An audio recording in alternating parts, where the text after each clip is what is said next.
Clemson just flipped the momentum in a major defensive line battle, and they're on the verge of landing a monster. That's all coming up right here on Locked on Clemson.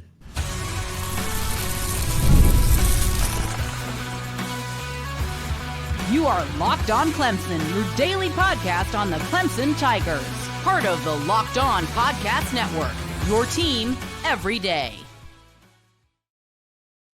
What's up, Tiger fans? Morgan Thomas here, Clemson fan, Clemson grad, host and producer of Locked on Clemson, and part-time host and producer over on 105.5 FM, The Roar. Thank you so much for making Locked on Clemson your first listen every day. We're part of the Locked on Podcast Network, your team every day. And if you're new to the show, be sure to hit that like and subscribe button so you never miss an episode. And for my everydayers out there, you know how we do it here on Locked On, exclusive Clemson content every single week. And don't forget to follow me in between episodes over on X at the Morgan T Show, where we can talk about all things Clemson whenever you want. Today's episode is brought to you by Gametime. Download the Gametime app, create an account, and use code LOCKEDONCollege for $20 off your first purchase. Keshawn Stancil, 4-star defensive tackle from Clayton, North Carolina, just wrapped up his official visit to Clemson, and he is a top 20 defensive lineman with over 35 offers, and he's already visited the dangerous Georgia Bulldogs, the Miami Hurricanes, and the Penn State Nittany Lions. He'll finish out things going, of all places, to NC State in Raleigh and coming up this weekend. But right now, we're hearing things that all signs may be pointing to Clemson. If you are looking around on the articles that are coming up, on some of the predictions that are coming up on social media, the insiders are out. We're hearing their voices, and the crystal ball seems to be leaning towards the Clemson Tigers so far. And this could be a critical win and a recruiting battle for Clemson to get a defensive lineman in Keshawn Stancil. It would be a big-time defensive line commit for the 2026 class, which you know we've been bragging about for weeks now. But they don't need to stop. When you look at where they're at, they are in, the top 5, maybe 5th overall, according to 24/7 Sports. But they cannot stop right where they're at right now, because if you look at their overall score and the amount of recruits that they have, there's still more work to be done in a 2026 class that we are excited about. You know, there's still a few more spots that they'd like to get, and a lot of big name players out there, Stancil being one of them. And we've talked about the other two as well, in Perry Wright and Atkinson. But Clemson had a great visit with a lot of their players, and none other than Stancil as well. Dabo and the staff brought his mom. I'm told his grandmother. They made a great weekend for them, and there was a ton of energy spent on him to show how much that they really focused on him. They have a spot for him, and they believe that he could be a high-impact player, and they gave him a high-impact experience, and it seems to be working out for them so far. He definitely fits that defensive line legacy that you have been accustomed to as a Clemson fan, with guys like Peter Woods and TJ Parker, and in the past, Christian Wilkins and Cleveland Ferrell. This is another guy that you can add to the list that has a clear path, in my opinion, towards development into the NFL potential that he has. 6'3", 270 pounds, pushing, by this point, getting ready to push 300. He fits that defensive interior mold that Clemson likes.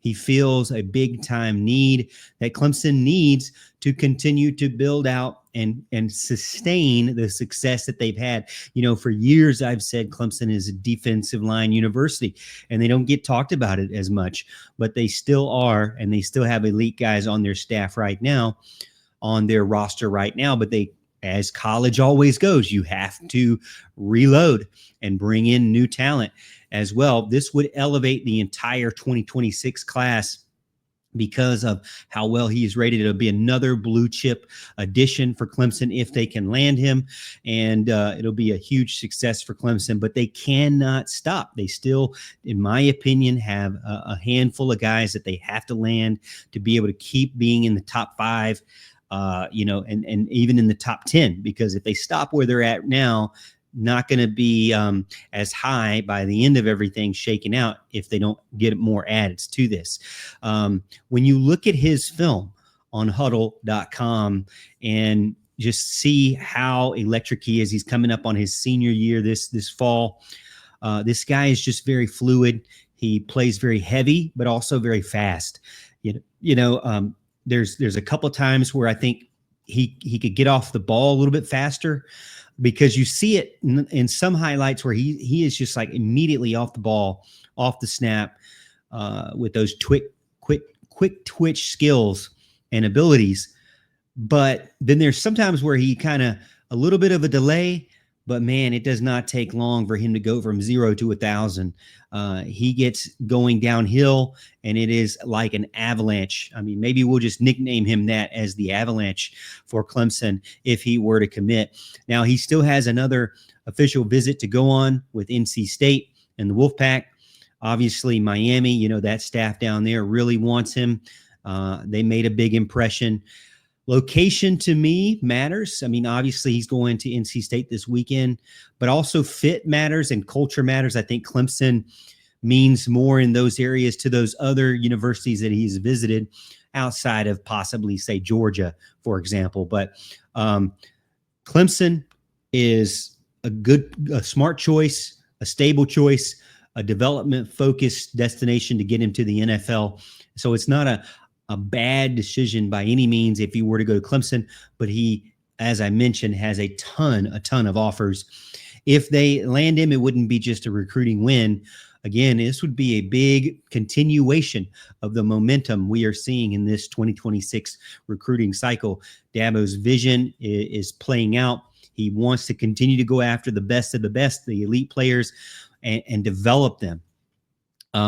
He's still not interested in just buying a ton of seasoned veterans. He still loves to get the best of the best at the high school level and build on them. And Stancil could add to that legend as well. Clemson can prove that their recruiting is still working well, because it is.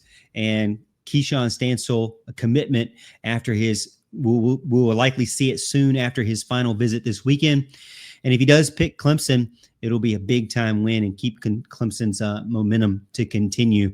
The next great defensive lineman may be on the way if Stancil were to commit and come to Clemson. Go check out his huddle video, because, again, when you see his highlights, you can just see he looks like to me, I just wrote down on my paper, Clemson defensive lineman, because that's what he looks like.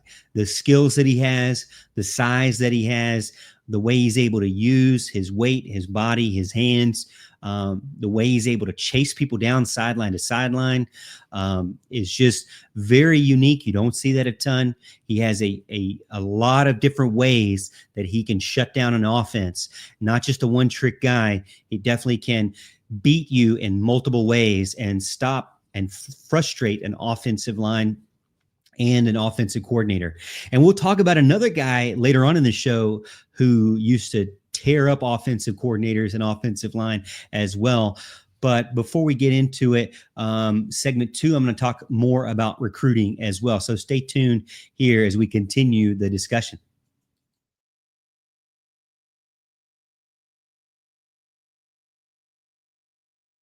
There's nothing like the NBA playoffs. The intensity, the buzzer beaters, and the fans losing their minds. It's the kind of atmosphere that you must experience live, and this year's matchups are already delivering. If you want in, Gametime makes it fast and easy to get seats, even for the biggest games. Prices on the app actually drop as you get closer to tip-off, and with killer last-minute deals, panoramic seat views, and no surprise fees, Gametime is a total game changer. I love that I can see my exact view before I buy, no surprises. So if you're one of those guys, you're like my brother-in-law, you want to go see the OKC Thunder win an NBA championship, go on to Gametime, see what they got, because they have exclusive deals and they have a Gametime guarantee. So you know that you're getting the best deal. If you find a better price in the same row, in the same section, they will credit you 110% of the difference. And you can go see this really exciting NBA Finals between the Pacers and the Thunder. Take the guesswork out of buying tickets with Gametime. Download the Gametime app, create an account, use code LOCKEDONCollege for $20 off your first purchase. Terms do apply. Again, create an account and redeem code LOCKEDONCollege for $20 off. Download the Gametime app today. Last minute tickets, lowest price guaranteed.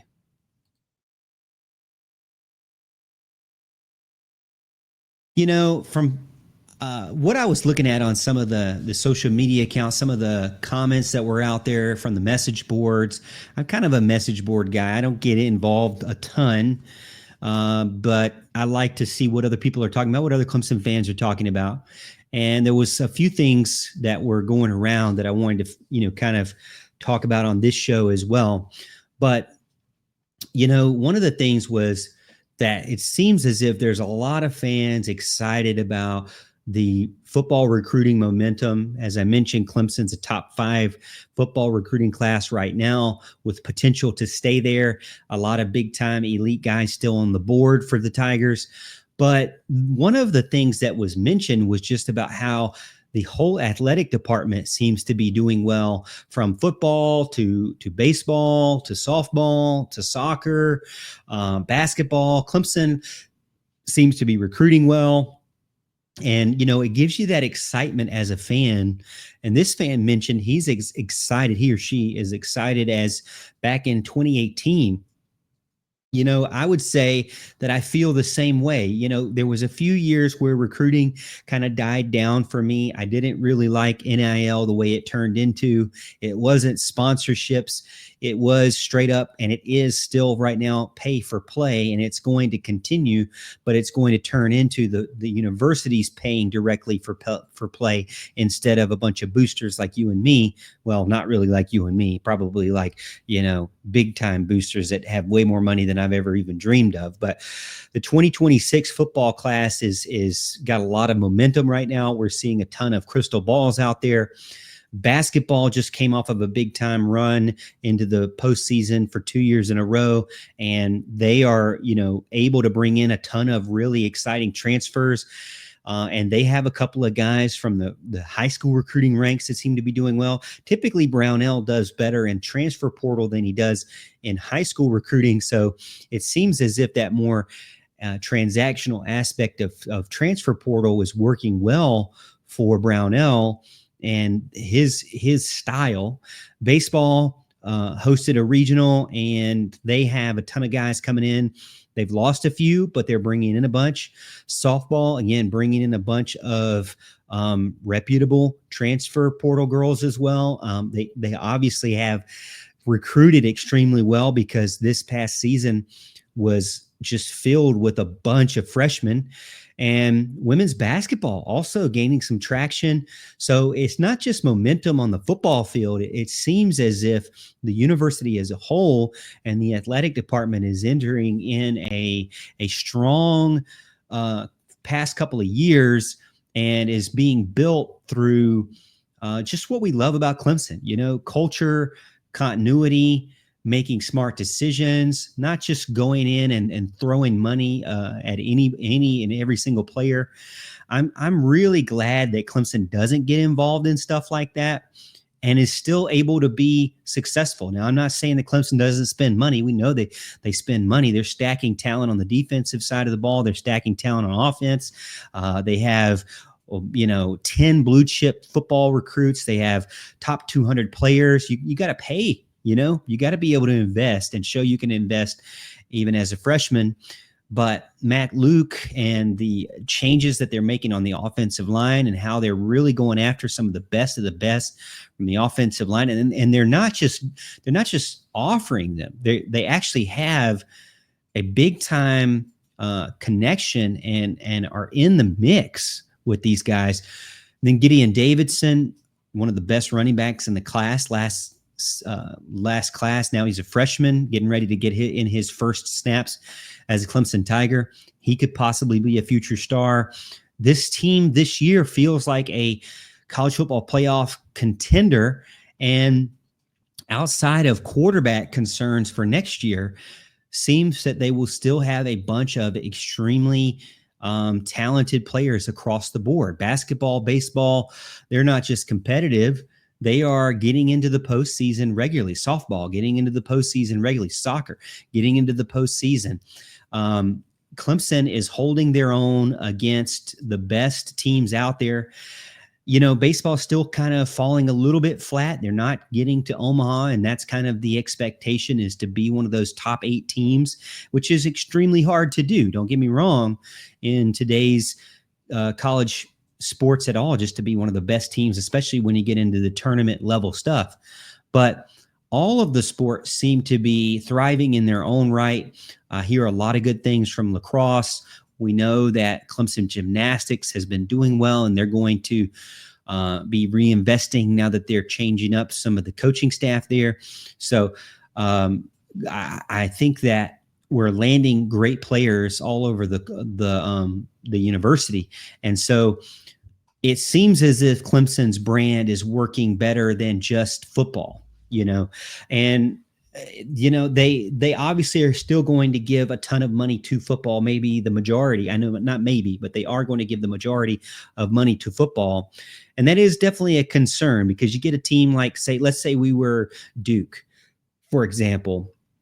I think that Duke has such a, and Kentucky and Kansas, those teams have such a historic, you know, success and background in basketball that you cannot ignore basketball. You have to pay top dollar. So they're probably not going to be able to invest like Clemson is able to invest in football. But even still, Clemson has the boosters to back up outside of revenue generation and revenue sharing. So Clemson has fans, and they've always had fans that are willing to invest. And, you know, when I get on these squad shows, sometimes they ask me, you know, how do I feel about Clemson and the NIL era, and am I worried about it? And, you know, what do I think the Clemson fan base is? I don't think that the Clemson fan base is really interested, like Dabo or like any of the other coaches. I don't think that the Clemson fan base really is going to tolerate just blowing all of their money on 1 or 2 players. You know, that's just never been the Clemson way to do things. Even before Dabo Swinney, that's not what our culture is like, to just go all in on 1 or 2 flashy players that may or may not be able to build anything around, may or may not be successful, you know, at the college level. So while they've been able to land top 5 classes and some big time recruits here and there, and baseball obviously has some of the best players come in, they don't need to blow it all on 1 or 2 players, but they are going to throw the cash around. You know, a lot of people say they don't throw the cash around like the SEC. No, they do. They spend the money where they need to, but they're spending it in a way to where they can build rosters and have longer success than just one season. You know, Clemson has also been extremely successful in not having players leave. You know, retention has been very important for all of the athletic departments. And so it's been pretty exciting to see, or excuse me, all of the sports under the athletic department. But I think Clemson is doing the right things. They're continuing to invest in the staff. They're continuing to invest in the players. They are still building facilities for different athletic programs. So it's been pretty exciting to see Clemson's never been a flash in the pan. They've always been kind of long term, and I can totally agree with where that commenter is coming from. It is not just a flash in the pan season of 2026, because we're already seeing that they are really going all in on 2027 as well as far as football goes. So Clemson's looking to make a splash for multiple years and get back to where they were in their recruiting level by showing how they are investing in their players. All right, coming up, we're going to talk about the last topic, segment 3. You made it through. My everydayers, thank you for sticking with me. We're going to get to talk about Big Dex and a debate that was being had.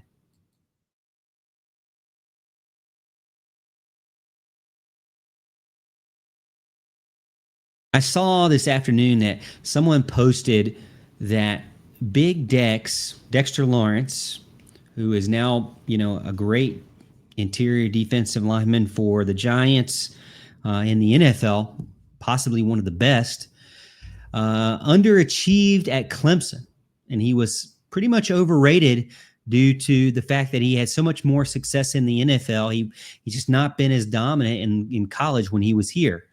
And this poster said, well, he or she didn't feel as if he was disruptive enough, didn't dominate like Ndamukong Suh, and wasn't really a top 5 all-time defensive interior lineman at Clemson.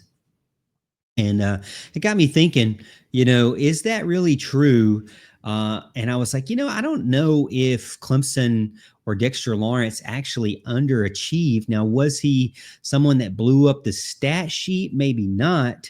In a lot of ways, defensive interior lineman's not going to get a ton of sacks, but he did make a huge difference in every game. And I don't think that he underachieved. I think he was an elite player. He was very consistent. He anchored one of the best and most dominant defensive lines in Clemson history and in college football history. And the crazy thing is that he was dominant really as a true freshman.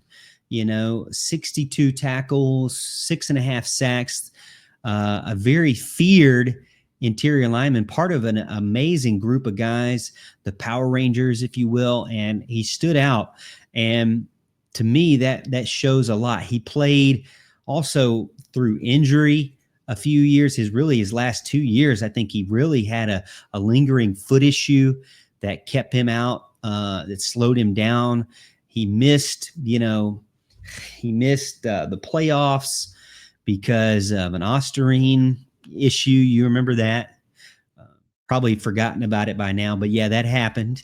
And he was a big time presence. And even guys like Nick Saban said that he's one of the guys that he worried about the most for Clemson when he was trying to prepare for them.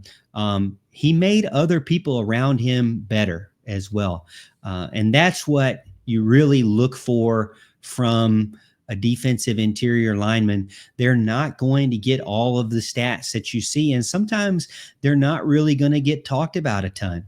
He got ate up a lot, or he ate up a bunch. I didn't say he got ate up. He ate up a bunch of double teams that allowed guys like Cleveland Ferrell and Christian Wilkins to make big time plays. The defense worked the best when he was out there.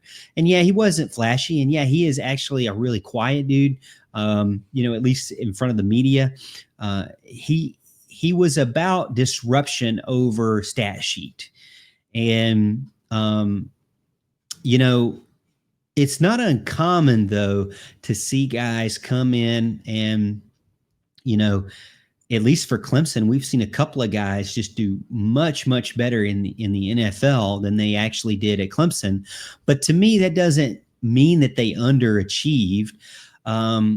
Like Dabo mentions to us many times, even as you're a senior, it is still supposed to be, and maybe that's why we've got our priorities all mixed up now, is that it is actually supposed to be a developmental league, and you're not supposed to be where you eventually get to when you're at the NFL. At the NFL level now, I mean, what you're seeing now is a mature a fully mature Dexter Lawrence and, mentally capable and physically mature and mentally mature to be able to perform at the highest possible talent level, God-given ability that he has. And he's not the only guy. I see Nuke Hopkins. You could say, he was a great wide receiver at Clemson. But he seemed to do even better when he finally got to the level of development or the level of maturity of the NFL. I would also say Brian Dawkins. I did not remember Brian Dawkins playing as a kid. I really wasn't old enough to kind of get to enjoy Brian Dawkins as a Clemson player. I got to enjoy him as an Eagles player. But he was a big time player in the pros, a Hall of Famer in the pros. But, some would maybe say he didn't do as well in college. But to me, again, it kind of goes back to that it is a developmental league. And it doesn't mean that he necessarily underachieved at Clemson. If you compare the two straight up, then yeah, you probably would say that. I just don't know. And I'm not saying this person is wrong. I'm just saying I don't know if you really can compare apples to apples in this case, because it's not the same. You know what I mean? It's just definitely very interesting. I would not go to the fact of saying underachieving. The guy was a rookie of the year. He had multiple all ACC, awards. He won 2 national championships. He was a first team All-American in 2018, 2-time first team All ACC, rookie of the year in 2016. So you're telling me that he was one of the best players he was the best freshman in the league in 2016. He was one of the, if not the best interior linemen in 17 and 18, and one of the best interior linemen in the country in 18. I just don't see that. And also he was a first round draft pick. You don't get to be a first round draft pick by underachieving, in college. So I do understand. I'm not picking on this person at all, but I do understand kind of comparing the two and think, well, look at this guy. Look at how good he is now. 3-time Pro Bowler, 2-time all pro team. He is doing a great job in the NFL, ranked in, very high in the top 100. But at the college level, he did a lot of the same great things. Maybe his stat sheet, if you just look at that will kind of throw you off. But Dexter Lawrence is definitely a top 5 all-time Clemson defensive tackle. He has the accolades to prove it, and he's now demanding big-time respect in the NFL. It's pretty awesome to see. He wasn't just great. He was definitely a game changer for the Tigers, and glad to have had him on the team for the short period that we get these college players. Hey, thank you so much for making Locked On Clemson your first listen today. For your second listen, check out the Portal Show. Brian Smith has the latest rumors, portal entries, signings. Be the most informed fan on the rapid changes to the college football landscape. Find the Portal on YouTube or wherever you listen to podcasts. And as always, Tiger fans, thank you so much for tuning in. We will see you, as always, at the top of the hill.